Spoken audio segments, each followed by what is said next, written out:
Hello guys, welcome back to demon king YouTube channel.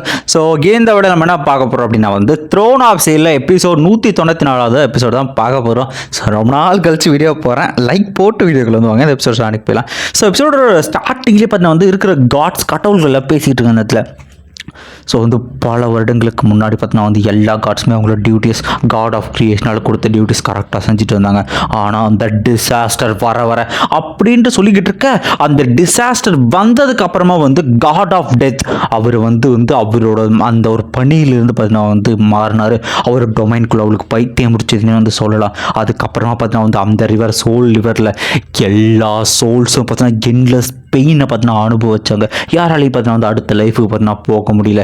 எல்லாரும் தெரிஞ்ச விஷயம் தான், காட் ஆஃப் டெத் கண்டிப்பாக ஏதோ பைத்தியம் முடிச்ச மாதிரி நடந்துக்கிறாருன்ற விஷயம் தான். ஆனால் அது ஏன்னு யாருக்குமே தெரியல. அவர் ஒரு ஃபாலன் காடாக மாறிட்டாரு அப்படின்ட்டு சொல்லிக்கிட்டு இருக்க. நெக்ஸ்ட் சீனில் பார்த்தீங்கன்னா காட் ஆஃப் டெத் கையரை பார்த்து கேட்குறாரு, போய் இந்த லோ லெவல்ஸ்க்காக என் ட்ரையல் அட்டன் பண்ண நீ என்கிட்டயே சேலஞ்ச் பண்ணுறியா, நீ சாக போகிற அப்படின்ட்டு அவரும் அட்டாக் பண்ண இந்த பக்கம் நம்ம கையர் விடுவாங்களா, அவங்களுக்கு பார்த்தீங்கன்னா அட்டாக் டிசைட் பண்ணிட்டு அடுத்து காட் ஆஃப் டெத் அட்டாக் பண்ண நம்ம கையர் சொல்லுவாங்க, நீ காடாக இருக்கவே தகுதி இல்லடா அப்படின்ட்டு அவங்களோட ஸ்கில்லை யூஸ் பண்ணி பார்த்தோன்னா காட் ஆஃப் டெத்தை பார்த்தீங்கன்னா அட்டாக் பண்ணாங்க. ஸோ இந்த இடத்துல என்னதான் இவரோட ஒரு ஃபைட் ஸ்டார்டிங்கில் ஓரளவு சமமாக இருக்கிற மாதிரி தெரிஞ்சாலும் ஒரு காட் கிட்ட ஹியூமன் சண்டை போகிறதுங்கிறது ரொம்பவுமே கஷ்டமான விஷயம். ஸோ காட் ஆஃப் டெத் அவரோட பவர் அதிகமாக இருக்குது, கையால் ஃபீல் பண்ண முடியுது. ஸோ ஒரு கடவுளுக்கு ஒரு மனுஷனுக்கு இருக்கிற டிஃப்ரென்ஸ் இவ்வளோ இருக்கா அப்படின்ற விஷயம் கையருக்கு புரியுது. ஸோ இந்த பக்கம் காட் ஆஃப் டெத் எக்கச்சக்கமான அட்டாக்கை யூஸ் பண்ணி அடிக்க ஆரம்பிக்க நம்ம கையரால் எதுவுமே பண்ண முடியாது. ஒரு ஹியூமன் நீ என்ன போய் சேலஞ்ச் பண்ணிட்டு ப்ரெஷரை கொடுக்க, அந்த ப்ரெஷரை நம்ம கையரால் பார்த்தீங்கன்னா நகர கூட முடியல. அவங்களுக்கு பார்த்தீங்கன்னா மாட்டிக்கிறாங்க. இடத்துல அவங்களும் யோசிச்சு இப்போ நம்ம என்ன தான் பண்ணுறது யோசிச்சுட்டு இருக்க. காட் ஆஃப் டெத் பார்த்தீங்கன்னா அடுத்தடுத்து அட்டாக் அடிக்க முடியும். அவங்க பின்னுக்கு தள்ளப்படுறாங்க. இடத்துல ஸோ இப்படி எப்படி இருந்தால் வேலைக்கு நான் ஏதாவது பண்ணி ஆகணும், எப்படி ஜெயிக்கிறது, எந்த பவர் வச்சு நான் ஜெயிக்கிறது, எப்படி இவ்வளோ ஸ்ட்ராங்காக இருக்கான், ஸோ காடோட பவர் நான் எப்படி சப்ரஸ் பண்ணுறது யோசிச்சுக்கிட்டு இருக்கேன். இந்த பக்கம் பார்த்தா காட் ஆஃப் டெத்தும் பார்த்தீங்கன்னா அடுத்து என்ன பண்ண பார்த்துட்டு இருக்கேன். ஸோ நம்ம கையர் என்ன பண்ணுறாங்க, கிட்டத்தட்ட அந்த ரிவர்லேயே விழுந்துறா. இந்த கேம் இதோட முடிஞ்சு குழந்தை அப்படின்ட்டு அவரு பார்த்தீங்கன்னா எக்காச்சக்க எனர்ஜி கேதர் பண்ணி பார்த்தீங்கன்னா கையரை பயங்கரமான அட்டாக் அடிக்கலான்னு இருக்க. ஸோ கையரை யோசிச்சு பார்க்குறாங்க. ஸோ என்னதான் பண்ணுறதுட்டு அவள் என்ன பண்ணுறா, அவளோட டொமைனை பார்த்தீங்கன்னா வெளியே கொண்டு வரா. அவளோட டொமைன் பியூரிஃபிகேஷன் டொமைன், அதாவது லோட்டஸ் டொமைன் சொல்லலாம். இதில் ஸோ நீ உன் டொமைனை கொண்டு வந்தால் மட்டும் என்ன உன்னால் தோக்கடிக்க முடியும்னு நினைக்கிறேன் அப்படின்ட்டு இருக்க. ஸோ சுற்றிக்கிற எல்லா இடத்தையும் பார்த்தீங்கன்னா அவளோட டொமைனுக்குள்ளே இழுக்க ஆரம்பிக்கிறா. அந்த காட் ஆஃப் டெத் சொல்கிறேன், இதில் போய் மாட்டல் உன்னால் என்ன தோக்கடிக்க முடியுமா அப்படின்னு சொல்லிக்கிட்டு இருக்க. இந்த இடத்துல என்ன பண்றா, அவளோட 7 அல்டிமேட் டெத் அப்படின்ற அட்டாக்ல யூஸ் பண்ணி பார்த்தீங்கன்னா அட்டாக் பண்ணுறா. அதில் பார்த்தீங்கன்னா 5th டெத் அதை யூஸ் பண்ணி அட்டாக் பண்ணுறாங்க. இடத்துல ஸோ என்னதான் அட்டாக் பண்ணாலும் காட் ஆஃப் டெத்துக்கு பார்த்தீங்கன்னா ஒன்றுமே யூஸ் ஆகுற இடத்துல நீ நான் கொடுத்த கிஃப்ட், உனக்கு கொடுத்த பிளெஸிங்ஸை வச்சு அதை வச்சு நீ அட்டாக் பண்ணுறியா, குழந்தைத்தனமாக இருக்குது அப்படின்ட்டு அவனும் சொல்லிக்கிட்டு இருக்கேன். இந்த பக்கம் அவனை சொல்லிட்டு இருக்கா. இந்த பக்கம் கையருக்கு என்ன சிந்தனை, இவனுக்கு எப்படி தோக்கடிக்கலாம், இந்த இடத்துல இவனுக்கு எப்படி ஒரு பவர் கிடைச்சுன்னு அவளோட பெயின்ஸ் எல்லாமே ஞாபகம். சரி ஓகே, என்னோட பெயின்ஸால் கிடைச்ச இந்த சக்தியை நான் யூஸ் பண்ணி ஆகணும் அப்படின்ட்டு அவரோட கிஃப்டான 7th அல்டிமேட் டெத் லார்ட் அப்படின்ற டெக்னிக்கை பார்த்தீங்கன்னா யூஸ் பண்ணுறதுல நீ நான் கொடுத்து வச்சு என்னை கொல்ல பார்க்குறேன்.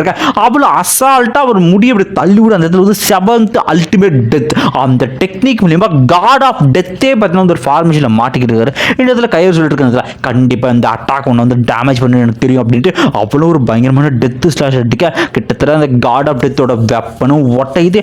அவன் நெஞ்சிலேருந்து ரத்தமே பார்த்தீங்கன்னா வர ஆரம்பிக்குது. நெக்ஸ்ட் செகண்டே பார்த்தீங்கன்னா அந்த அட்டாக் அப்புறமா நம்ம கையர் அவங்களோட வெப்பன் அதுவும் பார்த்தீங்கன்னா உடஞ்சி போச்சு. இப்போ 2 பேருக்கிட்டுமே வெப்பன் உடஞ்சி. ஸோ கையரை பார்த்தீங்கன்னா இருக்கா. ஸோ ஓகே, அவளை ஹேண்ட்லேயே பஞ்ச் பண்ணி சண்டை போடலாம் அப்படின்னு கயிறு வந்துட்டு, இந்த பொண்ணு கண்டிப்பாக சாக வேண்டியவ, இவளை இப்படி நான் விட மாட்டேன் அப்படின்ட்டு இந்த இடத்துல காட் ஆஃப் டெத்து பார்த்தீங்கன்னா அதிகப்படியான பவரில் பார்த்தீங்கன்னா கையரை கிட்ட இழுத்து இது வரைக்கும் நான் உங்ககிட்ட கொடுத்த பிளெஸிங்ஸ் உன்னோட டெக்னிக் எல்லாத்தையுமே நான் எடுத்துக்கிறேன், எல்லாத்தையுமே என்னோட நான் எடுத்துக்கிறேன் அப்படின்ட்டு கையர் உடம்புல இருக்கிற இது வரைக்கும் காட் ஆஃப் டெத் டிசெண்டட் அந்த பிளெஸிங்ஸ் எல்லாருமே எடுத்துட்டு கையரை தூக்கி போடுறாரு. ஸோ இந்த இடத்துல கையர் பார்த்தீங்கன்னா எல்லா பவரும் போனதுனால பார்த்தீங்கன்னா அவர் பார்த்தீங்கன்னா அந்த சோல் ரிவருக்குள்ளே உள்ளே வர ஆரம்பிக்க அங்கே இருக்கிற சோல்ஸ் பார்த்தீங்கன்னா இழுக்க ஆரம்பிக்குது. பேக்ரவுண்டில் ஒரு வாய்ஸ் கேட்குது இதில். ஸோ இங்கே இருக்கிறவங்க இங்கே வந்தவங்க என்ன வகை சோலாக இருந்தாலும் அவங்க எப்படிப்பட்ட பிளெஸிங்ஸ் கொண்டு இருந்தாலும் அவங்களுக்கு எவ்வளோ பெரிய மெமரிஸ் இருந்தாலும் எல்லாமே அழிக்கப்படா. இந்த சோல் ரிவருக்குள்ளே வந்தவங்களோட மெமரிஸ் கொஞ்சம் கொஞ்சமாக அழிஞ்சு அவங்களும் இங்கே ஒரு சோலாக மாறுவாங்க, அவங்களோட மெமரிஸ் கம்ப்ளீட்டாக மறக்கும் அப்படின்ட்டு அவரோட கொஞ்சம் மெமரி அழிஞ்சுக்கிட்டு இருக்கு. இந்த இடத்துல சொல்லிட்டு வந்தல. ஸோ டீச்சர் என்கிட்ட ஒரு டைம் சொல்லியிருக்காரு. இந்த இதில் ஸோ அது எல்லா பவர்ஸுக்கு பின்னாடி வந்து ரூல்ஸ் தான் வந்து இருக்குதுல. ஸோ கண்டிப்பாக அந்த இடத்துல வந்து நான் சாகக்கூடாது, அவனுக்காக திரும்ப வரணும் அப்படின்ட்டு அங்கே இருக்கிற பவர்ஸை பார்த்தீங்கன்னா வந்து நம்ம கையை பார்த்தீங்கன்னா அப்சர்வ் பண்ண வந்து ட்ரை பண்ணிக்கிட்டு இருந்ததுல. ஸோ வெளியே காட் ஆஃப் டெத்தும் பார்த்தீங்கன்னா என்ன நடக்குதுன்னு பார்த்துருக்கேன் இடத்துல. ஹோலி கையர், நீ வந்து இங்கே இருக்கிற வந்து டெத் எனர்ஜிஸ் 1000 வருஷமாக சேர்த்து வைக்கப்பட்ட உள்ள டெத் எனர்ஜிஸ் எல்லாத்தையும் வந்து அப்சர்வ் பண்ண ட்ரை பண்ணிருக்கேன். அதை அப்சர்வ் பண்ணும்போது வந்து அங்கே வர வலி, அந்த வலியை பார்த்தீங்கன்னா கடவுளால் கூட வந்து தாக்கு பிடிக்க முடியாது. இது எல்லாத்துக்கும் மேலே உன்னோட ஹியூமன் உடம்பு அந்த டெத் எனர்ஜி அப்சர்வ் பண்ண சல்லி சல்லியா பீஸ் டொருங்க போகுது அப்படின்ட்டு டெத் கார்டு பார்த்தீங்கன்னா பேக்ரவுண்டில் சொல்லிக்கிட்டு இருக்காரு.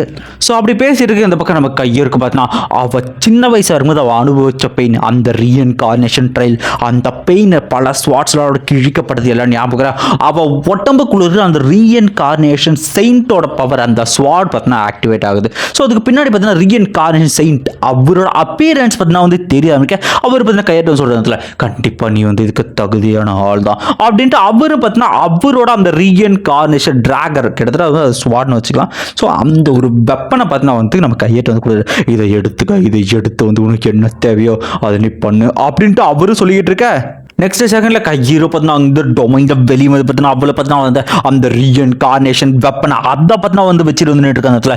இவனை கடவுளாக இருந்தாலும் உன்னை கொல்றதுக்கான சக்தி இதில் இருக்குங்கிறது எனக்கு வந்து தெரியும், உன்னை கொல்றதுக்கு இதுவே போதுனா அந்த ரீஇன்கார்னேஷன் செயின்ட் வெப்பனை பார்த்தீங்கன்னா டெத் கார்டு ஒரு ஷாக் ஆனதில்ல, இது எப்படி உனக்கு கிடைச்சது அப்படின்ட்டு அவரு டென்ஷன் அட்டாக் பண்ண போவேன். இந்த பக்கம் நம்ம கையில் பார்த்தீங்கன்னா வந்து எக்கச்சக்க பவர் பார்த்தீங்கன்னா அந்த வெப்பனில் கேதர் பண்ணி பார்த்தீங்கன்னா அவரும் வந்து ஒரு ஸ்லாஷ் அடிக்க 2 ஸ்லாஷும் மோதிக்கிட்டு இருக்க. நம்ம கையில் என்ன பண்ணுறா வந்து இந்த டெத் கார்டை திரும்பவும் பார்த்தீங்கன்னா வந்து அதே மாதிரி சீல் பண்ண வந்து ஆரம்பிக்கிறதுல அவ என்ன டார்ச்சர் அனுபவிச்சோ அதே மாதிரி பார்த்தீங்கன்னா வந்து கிட்டத்தட்ட 6 ஸ்வாட்ஸை சுற்றி அவ உடம்புக்குள்ள இறக்க மேலேருந்து ஒரு பெரிய சொன்ன நெத்தியில வந்து இறக்க ஆரம்பிக்க அந்த இடத்துல ஒரு பயங்கரமான பிளாஸ்ட் ஆகி அந்த இடத்துல அந்த டெத் கார்டு கிட்டத்தட்ட அங்கேயே மறைஞ்சு போகிற இடத்துல. ஸோ இந்த பக்கம் பார்த்தீங்கன்னா வந்து கையில் பார்த்து இந்த பேட்டில் பிடிச்சிட்டு பார்த்தீங்கன்னா வந்து நின்றுட்டு இருக்கேன். ஸோ இந்த இடத்துல என்ன ஆகுதுன்னா வந்து அவரோட அந்த லோட்டஸ் பார்த்தீங்கன்னா வந்து மேலே மலர ஆரம்பிக்கிறதுல.